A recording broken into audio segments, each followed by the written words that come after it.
abatuye kw'isi bose bahagaritse umutima, abakire n'abakene n'amahoro bafite, abanyabwenge barashobewe babuze icyo bakora. Mu gihe kigufi cyane isi igiye gutungurwa, igiye gutungurwa izira kutumvira. Benshi baraburiwe bagunira ibiti mu matwi, ntacyo Imana itakoze kugira ngo bakire. Bagiye kurimbuka kandi ari bo bizize.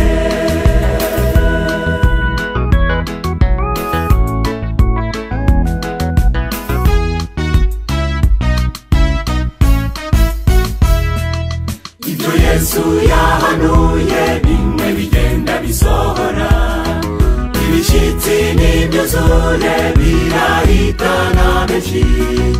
Ababyeyi bagambanira abana bibyariye, intambara n'ubugome biriyungikanya.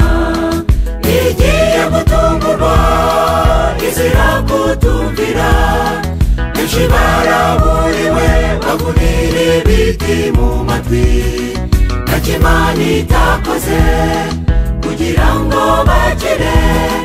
Bagiye kurimbuka kandi ari bo bizize.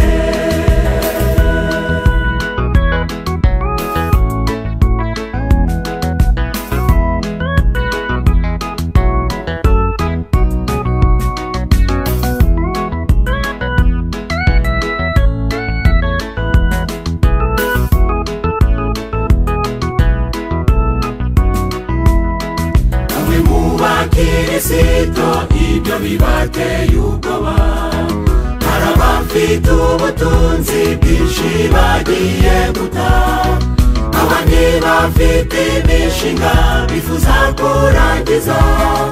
Yigutesha igihe nshuti byose tuzabisiga. Ni kuki watungurwa kandi waraburiwe? Menya ko Umwami Yesu burya ari wowe yapfiriye, ashaka kugukiza, aragukunda nshuti. Umusango uyu munsi agucyure mu bushyo. Ni kuki watungurwa kandi waraburiwe? Menya ko Umwami Yesu burya ari wowe yapfiriye, ashaka kugukiza, aragukunda nshuti. Umusango uyu munsi agucyure mu bushyo. Umusango uyu munsi agucyure